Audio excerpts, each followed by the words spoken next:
Spiritism explores how concepts such as reincarnation, the immortal self, and free will shape our spiritual growth and ethical decisions. It encourages a deep connection with our higher selves, fostering resilience, compassion, and a greater sense of purpose in the face of life's challenges and opportunities for personal evolution. That said, it is time now to start our first panel of the day, focusing on a new philosophy: reincarnation, immortal self, and free will. As the moderator of this panel, I would like to introduce Marcia Trajano. Marcia is the president and co-founder of the Solitude Center for Spiritual Living. She helped establish the Christian Spiritist community of Atlanta, and she served on the board of the United States Spiritist Federation. Professionally, Marcia works in the healthcare industry. Thank you.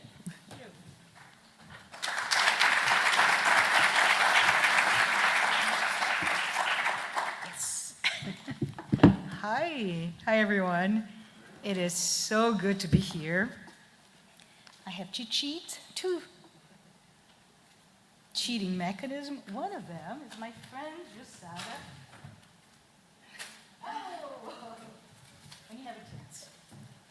She's going to time my panelists today. Haha. But anyways, I'm really interested to be here because we have 4 amazing individuals that are going to be part of this panel today. Thank you so very much. There we go. This is your honor, Humberto, since we're going back to medieval and early Christian times, right? But I just want to say that thank you. That we're here today to explore, right, this amazing topic of Spiritist philosophy and those fundamental questions. We're here to discuss this new philosophy, the philosophy of reincarnation, the immortal being, and free will. So I'm really, really pleased to be able to be here and invite our panelists. So Yuri, Castro, could you please come here? And it's truly my honor to introduce Yuri, who is a licensed, I have to look at you, sorry, licensed clinical psychologist. Yuri is specialized in the treatment of severe and persistent mental illnesses in adolescents and adults. Good friend, yes. He has been residing in Florida since 2013. He's married, has 2 sons, and Yuri has been involved with Spiritism since early age and started giving lectures in 2012.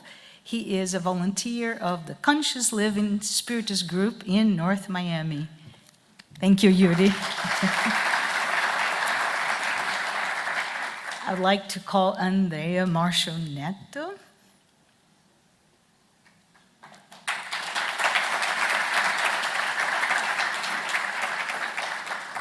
Another good friend, and Andreia is the director at the Conscious Living Spiritist group. She is the secretary of the board of the Spiritist Federation of Florida.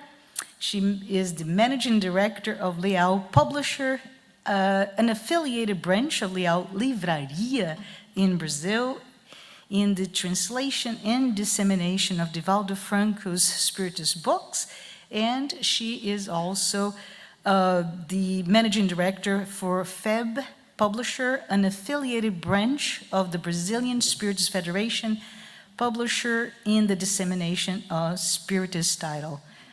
Andreia, Thank you for all that you do.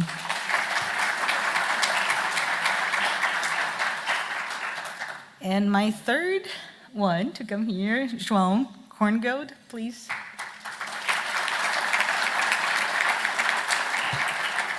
And João Korngold is one of the founders and directors of the Spiritist Group of New York and the Spiritist Alliance for Books. He began studying Spiritism more than 30 years ago and has been one of the directors of the mediumship meeting at SGNY for the past 20 years. He's also responsible for study groups that focus on the basic books of Spiritism and on the André Luiz collection. He gives talks on Spiritism in Portuguese and in English, and João Korngold is an engineer and works as a banker. Welcome, all of you. Thank you, thank you. So we're going to start with Yuri coming to talk a little bit about this whole topic here. Yeah? Peter, my goodness, my goodness, my goodness. You know, Peter, I don't have your bio, but I have a cheat sheet here, so that's okay. We got you. Peter, how could I? My goodness, he'll never let me forget this. Peter, please come to stage.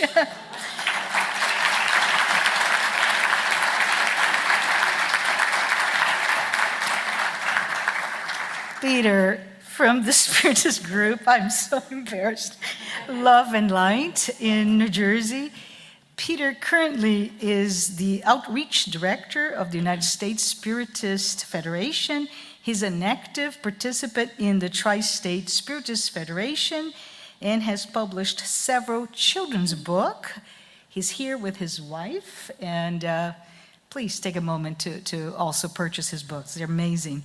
Betty Rosen, who's here with him, and they write their books and they publish through their company Sem Fronteiras Press and with other publishers in Brazil, Colombia, and the U.S. Oh, what an honor to be here with you.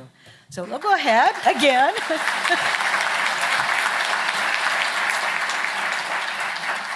And I just want to say thank you all for you being here. How are we going to do this? I'm going to welcome Yuri to give a little bit of his views on the broader topic, and once he's done, I'll invite each one of the panelists to give their thought on the topic, and then we're open for your questions. So this is the opportunity that you have to send your questions here, all right? So Yuri, please, let's go ahead and get started. We have 10 minutes. All right. Good morning. You guys are still asleep. Good morning. Yes. Being that this is the first panel and I'm the first one speaking, I wanted to start with a question that I want each one of you guys to think to yourselves. Why are we here? Specifically, why are we in this conference about Spiritism, about life through the lens of immortality? What has drawn us to Spiritism? And that applies to those who have perhaps been in this trajectory with this doctrine for decades, or those who are just starting. Because in these conferences, we have people from all walks of life, all different types of understanding, and something has drawn you guys to be here today. Something has drawn you guys to consider Spiritism and to consider the knowledge that it presents. And I want to offer an answer, a possible answer perhaps, because each one of you is going to have a specific answer as to why Spiritism. Some may say because of this philosophical aspect of the doctrine, others may say because of the religious or the ethical, moral set of beliefs or spirituality aspect of it. And some may say it's because of the science, these irrefutable proofs that we learn through Spiritism about concepts such as immortality of the soul, reincarnation, free will, and so forth and so on. Some may say it's a combination of all. We each have our own answers, but I want to offer one I want to say that we are drawn to Spiritism in this set of knowledge because deep down in our conscience, which is we learn as is where the laws of God are written, we yearn for something more. We yearn for something different, for something better. Deep down. No matter our walks of life, no matter our trajectories, we yearn for that. We yearn for the thirst, for knowledge, and the hunger for the love and the teachings of Jesus. And that is the common thread, as I like to think, that draws us all together here in this feasting, in this banquet of light in the form of words, in the form of energy, so we can improve ourselves and improve others along with us. But Spiritism, as Humberto talked so well, it didn't, a lot of its concepts started a while back. And given the philosophical underpinning of today's conference, Philosophy of Spiritism, I wanted to bring attention to two giants of the field of philosophy that we find in the Gospel according to Spiritism in the introduction. Socrates and Plato. So Kardec is going to tell us that, again, Spiritism and the vestiges that we have for the concepts can be found all the way back, as Humberto so well presented before. But long before Spiritism, in the middle of the 1800s, became something, Plato, Socrates, they were talking about man as being an incarnate soul. And we find this in the introduction of the Gospel according to Spiritism. Man being an incarnate soul, being this essence that is incarnated, that assumes this material form temporarily, but it's something much greater than that. Something much greater. They even go on to say how when man look or contemplates, that's the word they use, its divine essence, he directs himself to that which is pure, immortal, and eternal. Look at that. Pure, immortal, and eternal, which are still concepts that we're trying to grasp, that we're trying to understand, but already tells us that this type of knowledge has been being passed on generations through generations, and this is what connects us to God. Pure, immortal, and eternal, because we are all created simple and ignorant as spirits, but we are of this essence of God, of this essence of love.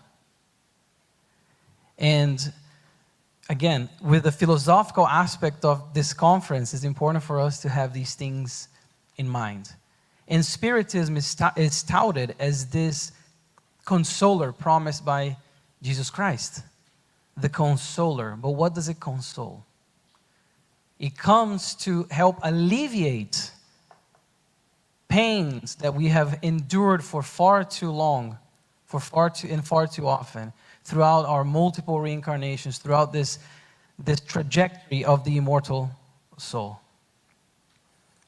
It is also said to be the third revelation, Spiritism, the third revelation. But what does it reveal? Because for it to be a revelation, it has to reveal something that is there. What is that something? That something is the essence that has been with us in our collective minds for so long, and we have been basically recycling some of its ideas in a way that we can now understand. The new era that Kardec talks about, the new era of Spiritism and of this knowledge, is nothing but a new understanding of concepts that have been taught to us and taught to us for millennia, for a long time. So the idea of the third revelation. Yeah, let's switch with Andreia, if you don't mind. Thank you, Andreia. Let's try this one. Oh. Yes, much better. So the idea of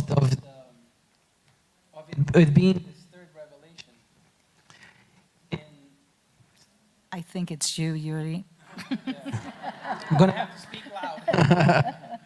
So the idea, I'm going to continue talking. Can you guys all hear me? Get real, Yes, all right. get real close to your mouth, if you don't mind. Right here. Yes. Okay, let's try this way. All right. So the idea of No? no. Yep. No. But the idea of it being this revelation and the idea of it shedding light into something that's there, this essence that's already there. And then This works. sorry about that, guys. Can you hear me now?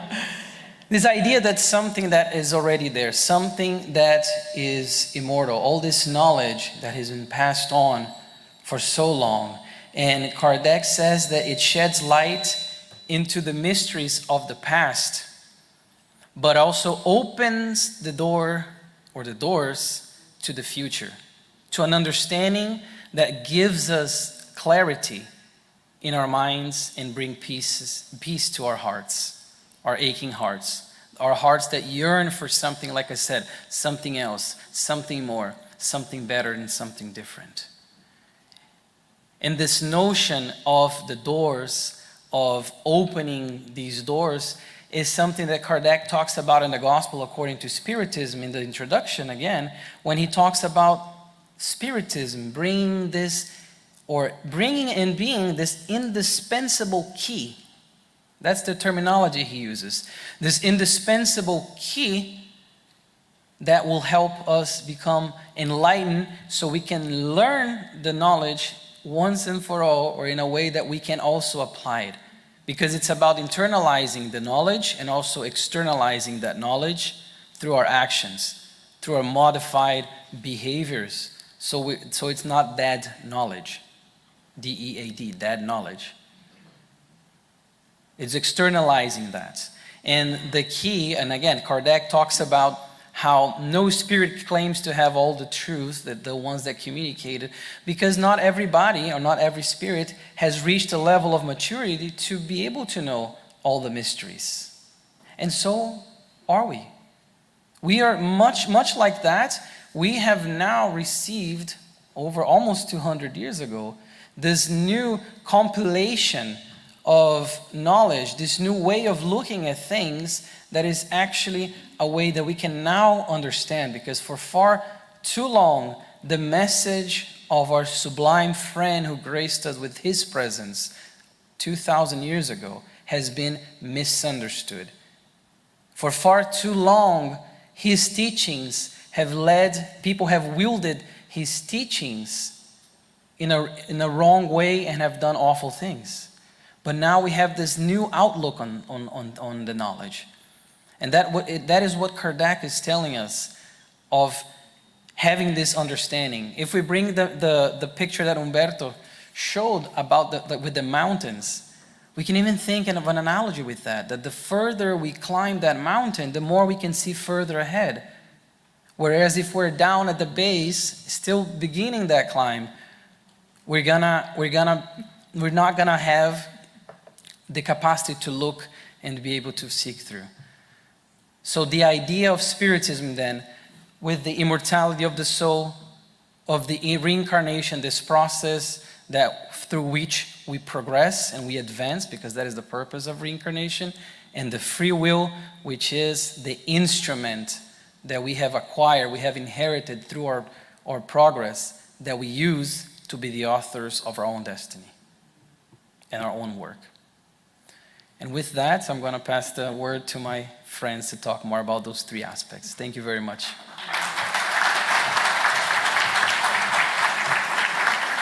Andreia, would you mind coming here? Until we resolve the microphone, everybody's going to be here. Stay here with me, you know. Good morning, everyone. Good morning.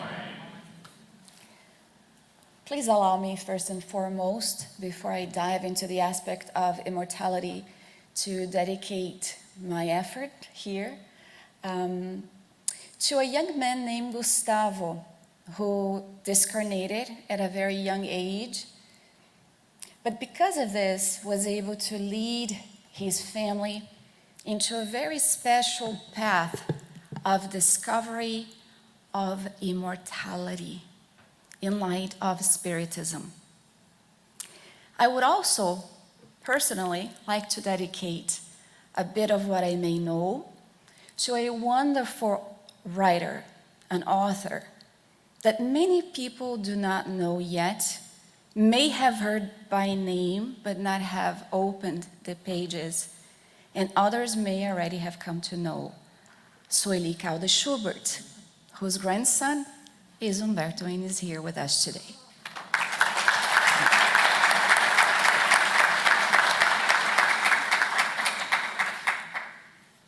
But Leon Denis decided to dedicate his work after death, stating the very following, dedicating to the great noble spirits who revealed to me the majestic mystery of destiny, the law of progress and immortality, whose teachings consolidated in me the sentiment of justice, of love, wisdom, and devotion to duty, whose voices dissipated my doubts and eased my concerns.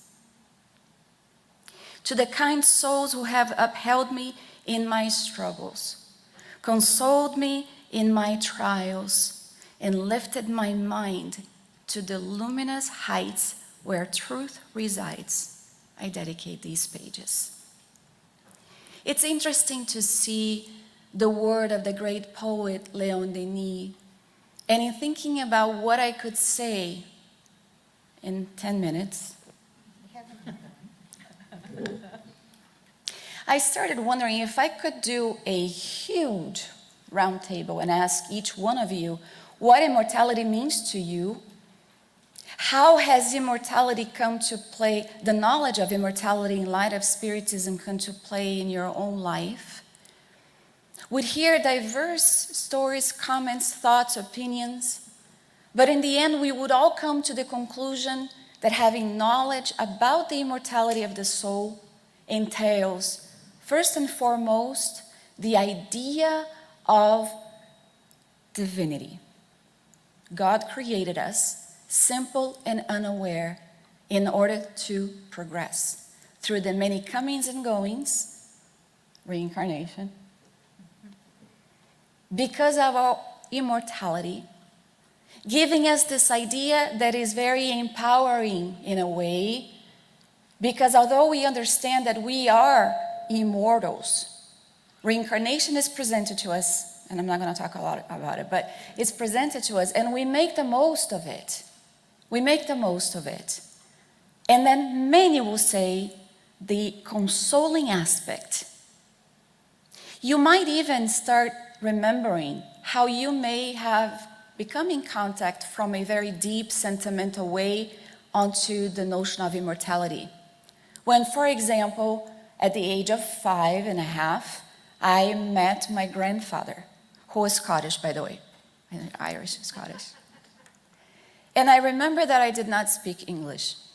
And I was so afraid because I had just been adopted and I had these adults in my life, and you know, it's scary for a child, you know, new people that you have to call mom and dad.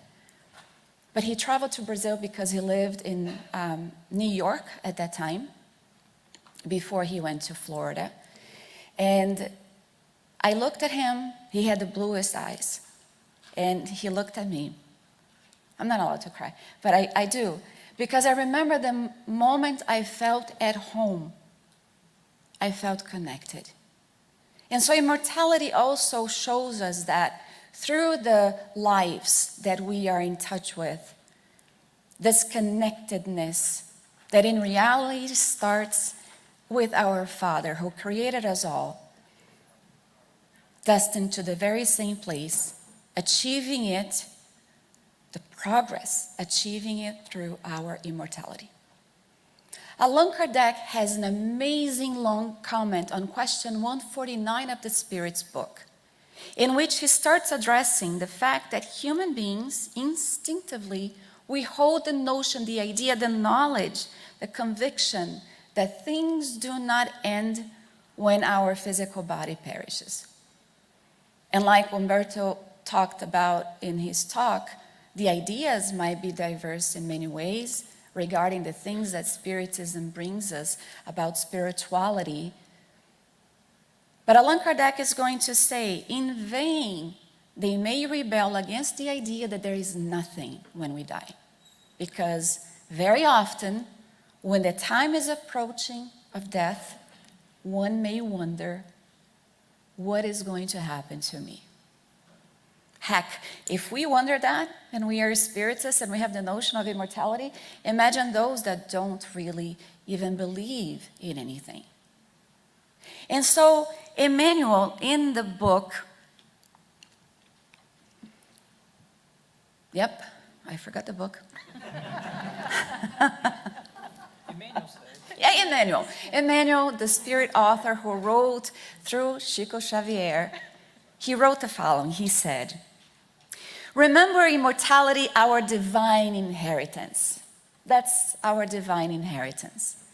Often when we talk to people in the fraternal assistance at the Spiritist Center, one of the things that we try to do is give them this faith, this hope, this clarity that we are children of God. That there is nothing greater than simply being those who will inherit the earth. Those who will inherit the universe, if we want to speak that way. He's our Father. But then he says, the immortality is our divine inheritance. And he reminds us, wherever you go, conduct your soul as a precious source of comprehension and service. Wherever you are, be generous, be optimistic, be diligent in doing the good. The flesh is only your clothing.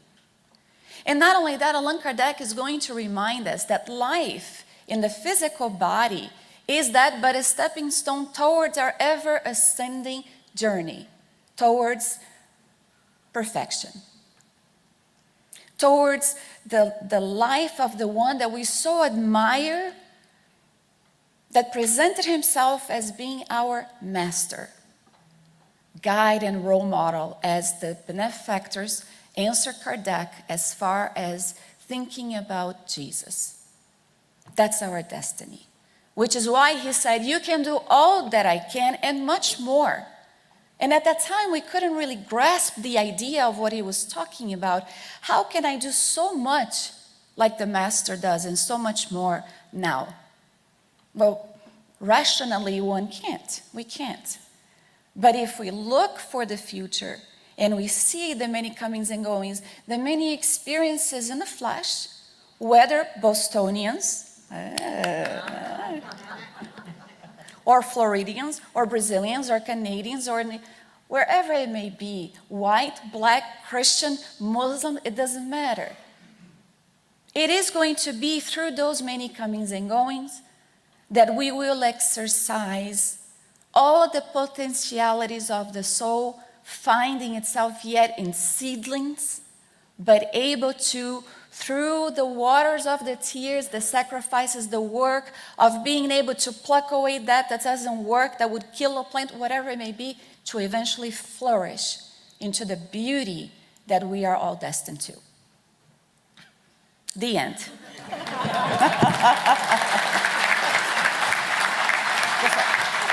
So, really quick, because it's pretty. Struggle and become a better person. Accomplish, work with Christ, but wait confidently for the future with the certainty that life awaits you today and it will always be fair and just tomorrow. Immortality of the soul.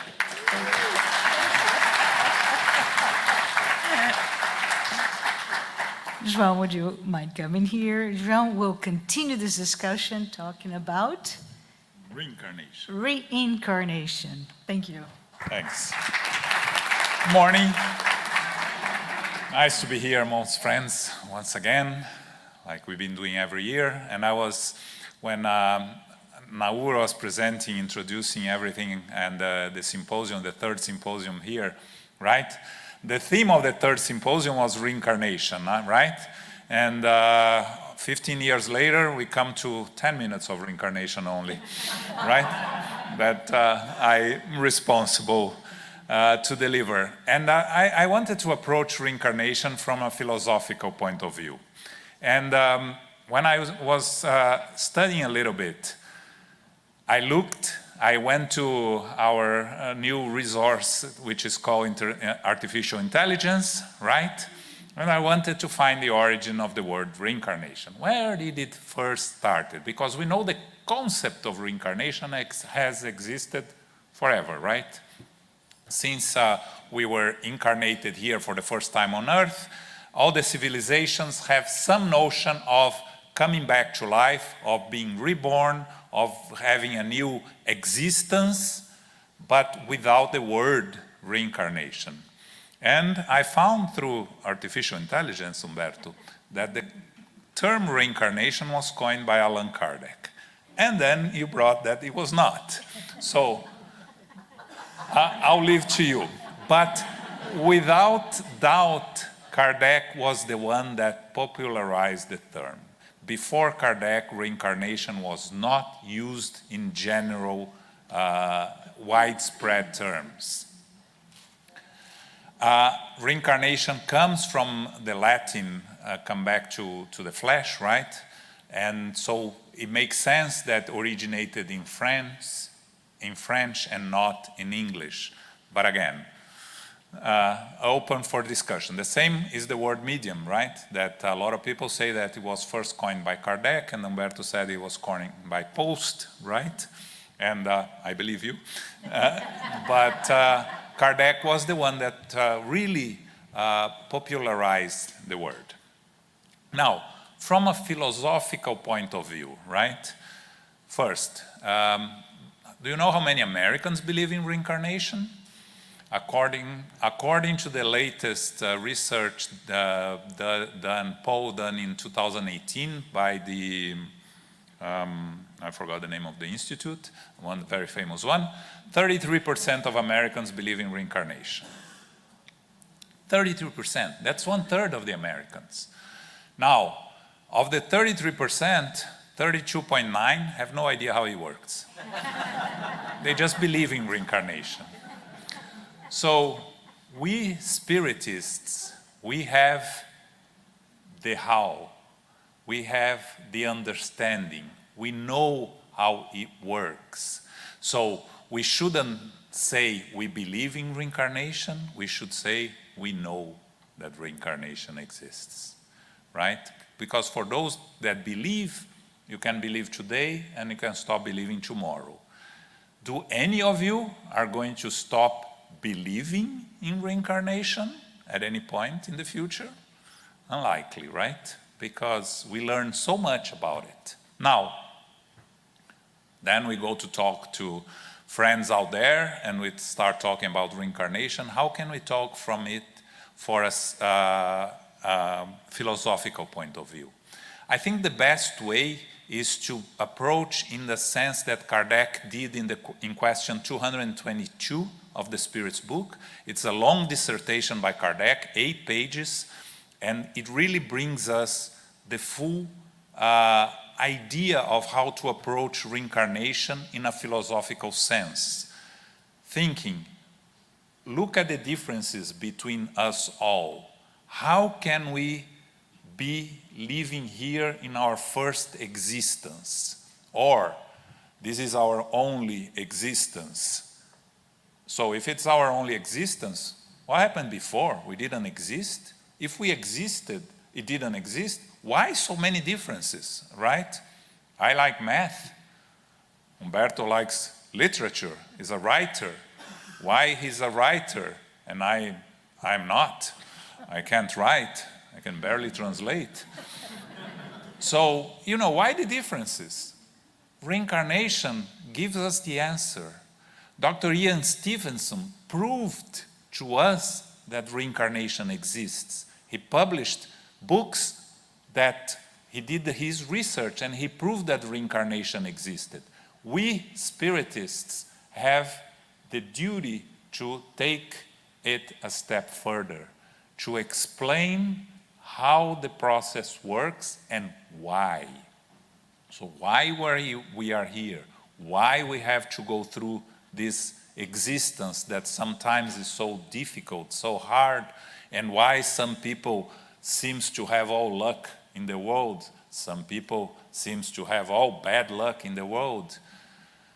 It's much more logical and reasonable, and again, Spiritism is reason and logic, to explain through reincarnation than to try to find other explanations that in the end they don't make any sense.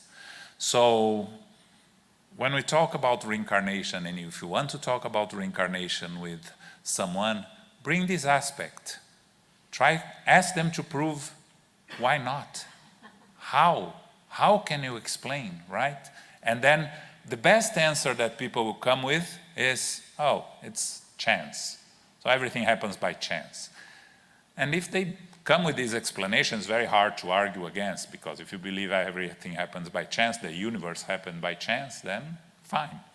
But if you want to go deeper and you want to analyze the concept of reincarnation and what it means and how it works and why it exists, then Spiritism has all the tools and has all the answers and can help us. So there are several wonderful books.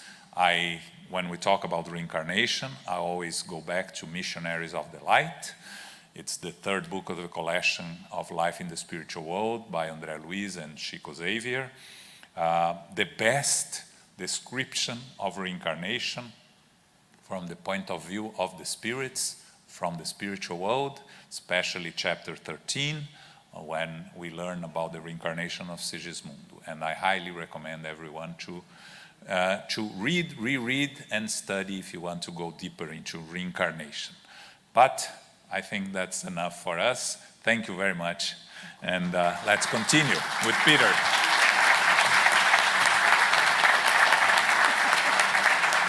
Peter, I did not forget you this time. Come on board. Peter will talk about free will. Thank you. Whoever I am, right? Whatever this guy is. Right. Thank you. You see, I thought maybe I was going to get to escape this and I could just sneak out. Didn't work. Oh well. In describing how he created sculpture, Michelangelo, the great artist of the High Renaissance, said this about his masterpiece, the statue of David. He said, I created a vision of Michelangelo in my mind and simply carved away everything that wasn't David. He makes it sound so bloody simple. But Michelangelo was using his free will. Free will is when we make a choice or a decision. And free will is also when we make choices based on one or more options. The fact that if we take how Michelangelo describes how he creates sculpture and use that as an analogy for free will, it could be something like this. The act of chipping away can be our free will at work through intention, through effort. And within that, we're making revelations, we're making all kinds of discoveries, we're learning, and much, much more. And everything that we chip away, the marble, can be those challenges, those emotional mountains that Jesus talks about. The fact that we can do any of this to begin with is a gift from God. Why? Question 843 of the Spirit's book reminds us that we are not machines. Free will is essential to our existence. So as we are in a process of sculpting and creating ourselves through a combination of emotional and physical efforts, it is who we are. It is the self with a big capital S. Leon Denis, in his book, The Problem of Life and Destiny, says this about free will, quote, "Humans are the architects of their liberation." Well, presumably, as architects, we need vision, but architecture is also a blueprint. It's not a fully realized result. And Leon Denis also goes on to say that in order to really achieve deeper freedom, we need to have enlightenment, education. That certainly requires effort and intent. And he also points out that we overcome our challenges by overcoming the inertia, our inner sloth, if you will, that we all have within each and every one of us. So, and then also Leon Denis ends with a very optimistic statement. He says that all material difficulties can be overcome. And in her book, Plenitude, Joanna de Angelis emphasizes as well that there's effort that is necessary to overcome our challenges. She says, no one lives effortlessly. Beyond the limits of automatic phenomena, life requires the use of the will and the focusing of our energies. Now, by automatic phenomena, she's talking about biological processes that don't have consciousness. We are certainly that. But we also, of course, do have consciousness, intent, and we also have the ability to focus our energies. And as we focus our energies, our choices become this complex mix of the conscious, the unconscious, the rational, the irrational, the mundane, the profound.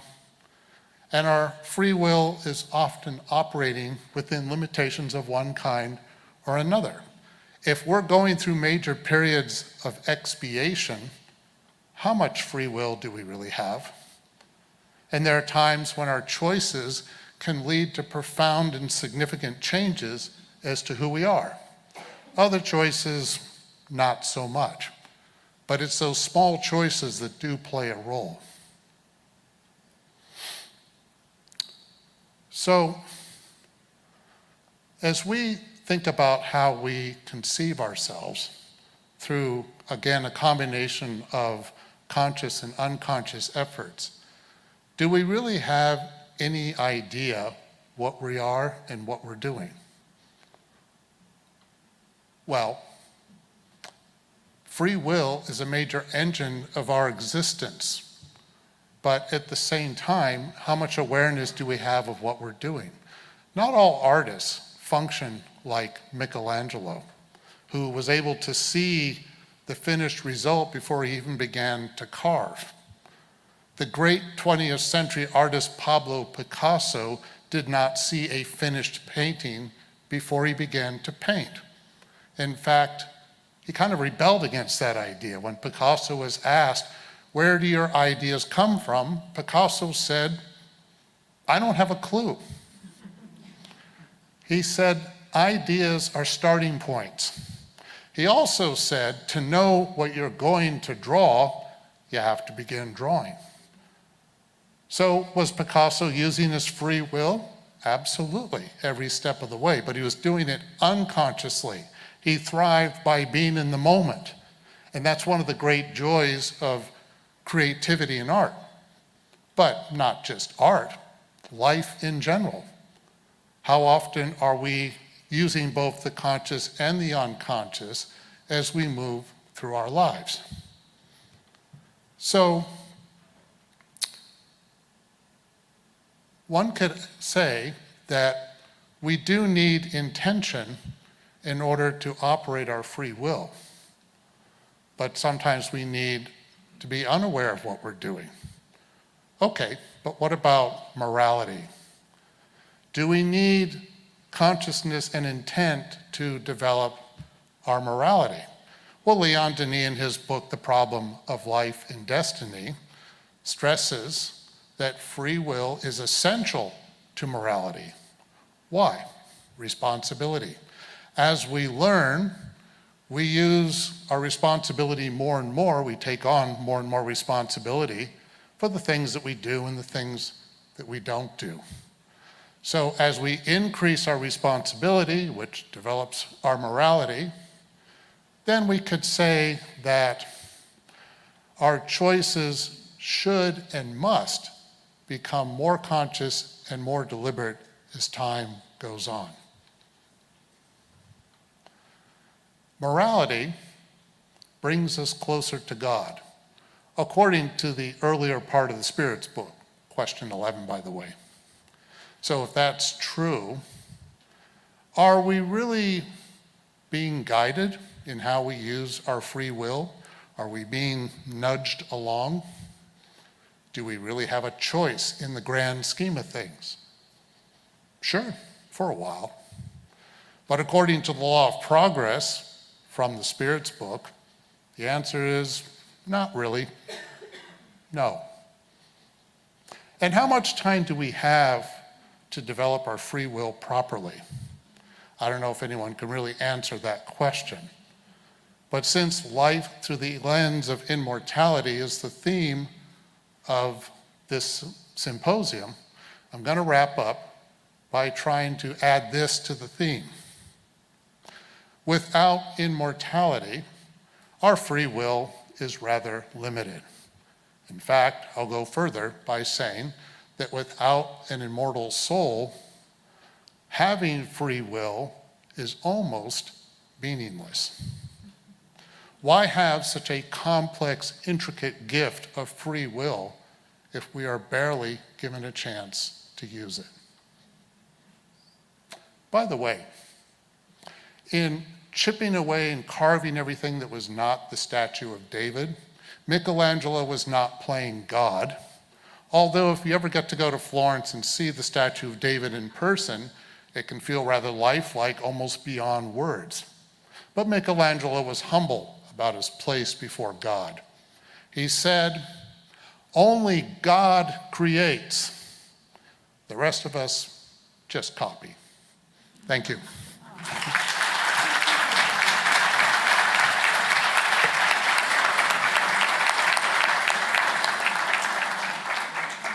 Our timekeeper is stealing time, I swear to you. But anyways, I would like to invite Yuri Castro to come back and give us a little bit about how it all ties together. Would you come here?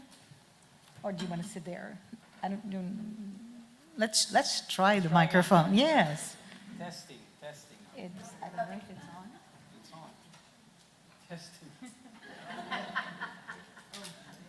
All right. Podium it is. Thank you very much for my colleagues who presented such insightful knowledge into immortality, reincarnation, and free will. I've been given the complex task of summarizing these three concepts and how they interlock and interweave. So the idea then with the life through the lens of immortality, as Andreia spoke so well about immortality, if we think of the word lens, when we look at life through the lens of immortality, through the eyes of Spiritism and the knowledge that it brought to us, what it does, it widens our understanding. It widens our view. So these lenses act almost like the fisheye type of lens that we have nowadays with GoPro and other devices, that we can widen our view. Because if we look with the myopic view of the materialistic eye, immortality, reincarnation makes no sense. If we think that there was nothing before, there's nothing after this, everything becomes a sea of sorrow. Everything becomes pointless and unfair.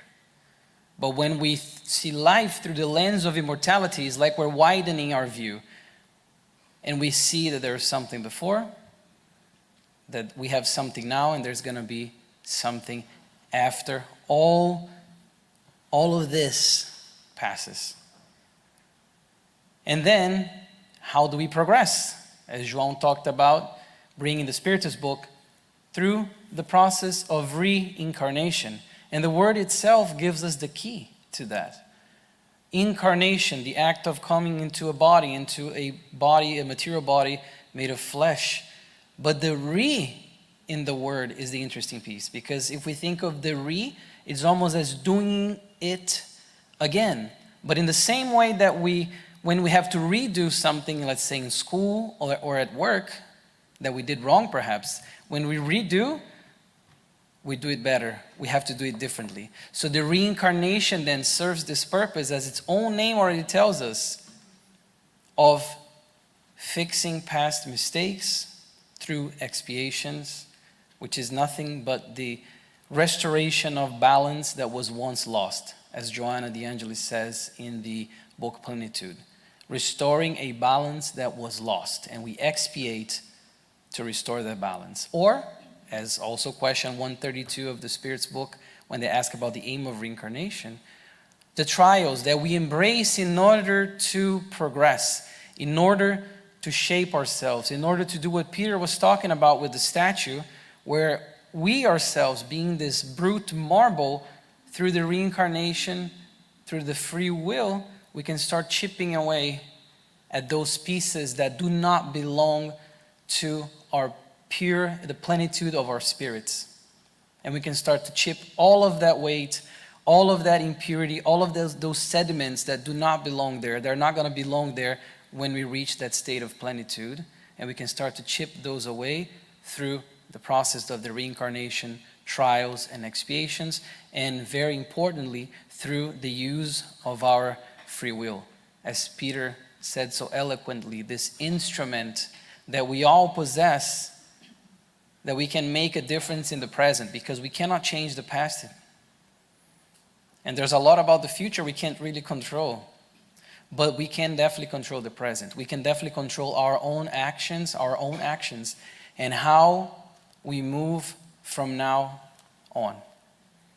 So with all of that, let us continue to open our minds to the knowledge that's going to be presented by the other speakers. And let us all continue to open our hearts to the sentiment of love behind those words. Thank you very much.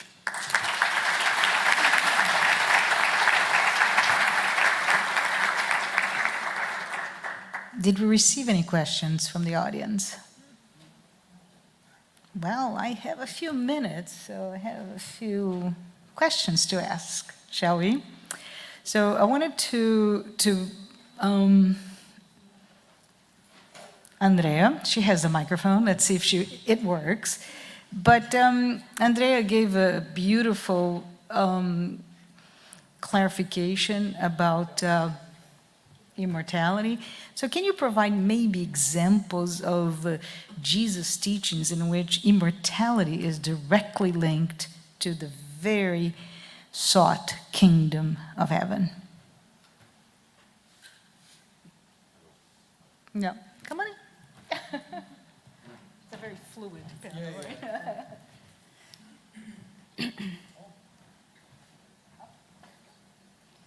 When we talk about the kingdom of heaven, automatically we see Christ, in a way, instilling the idea of immortality in the hearts of those who were there with ears to hear. It is interesting because a lot of times when we see him healing, when we see the dialogues, for example, when he would go and say, "Go and sin no more,"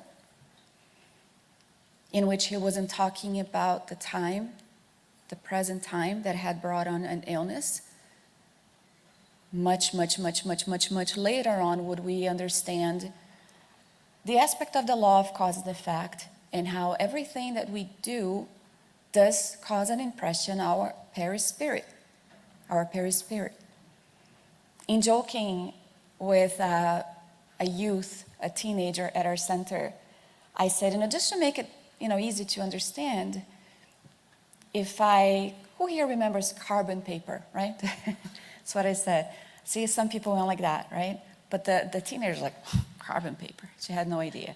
But basically, in talking about that, only 2,000 years later would we come to understand that everything that we do does cause an imprint in our perispirit and would have somewhat of an occurrence in a future life.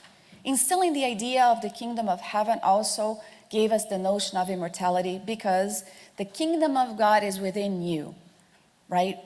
Not really understanding how is it that possible? How is it? What is it? And of course, he's talking about all of the qualities, all that we are able to build through virtues and the acquiring of new virtues through successive reincarnation. And then later on, if we look at the way that he would talk to Nicodemus about being born again, he was talking about the aspect of immortality, although Nicodemus didn't really understand. Well, if you don't understand about this thing, how am I supposed to talk to you about other things that would further explain what I'm talking about, being born again? And so a lot of what we see in Christ's time was directly speaking to the immortal soul, was directly addressing the immortal soul.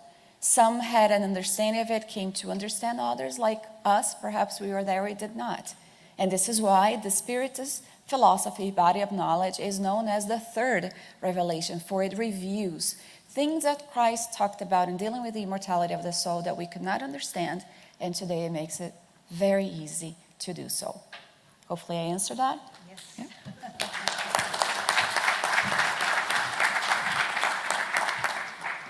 Whoever you are, those are great questions. Oh my goodness. And we have 3 minutes. So I thought those 3 minutes, another one. So I propose no lunch for anybody, and we stay here. No, just kidding. But I thought this one, I would love to have Yuri address this specifically. Yuri, the question here is, we understand that any religious practice helps to improve our mental health by giving us resilience. How do you interpret religion principles in the treatment of people with long-term mental health problems? Can you give some examples in 3 minutes?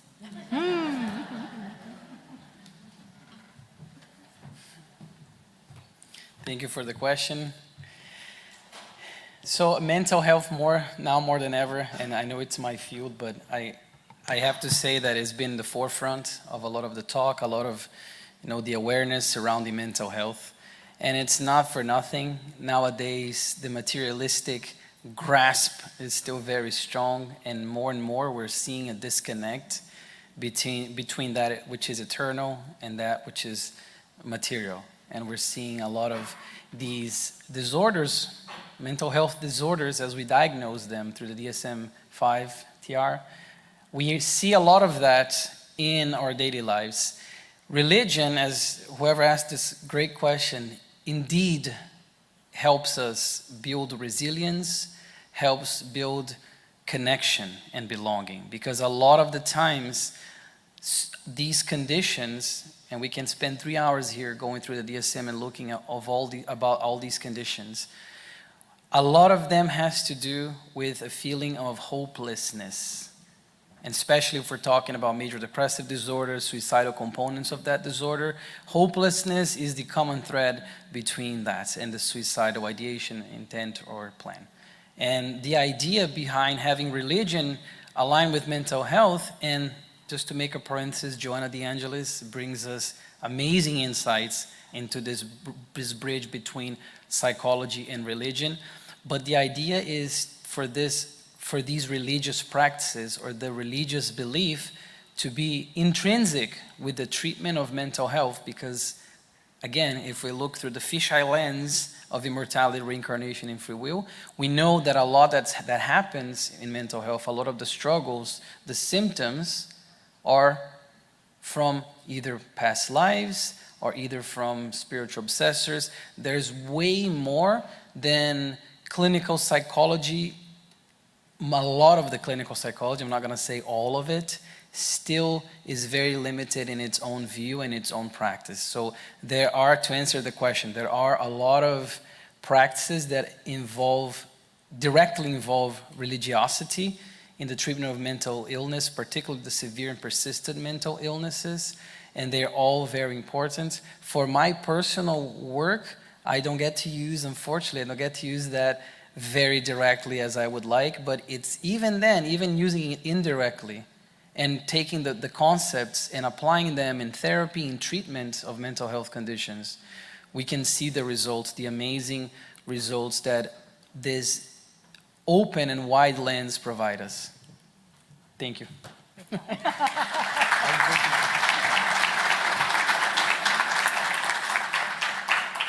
I mentioned that I cheated with the timer, 5 minutes, so thank you, Josada, for bringing this.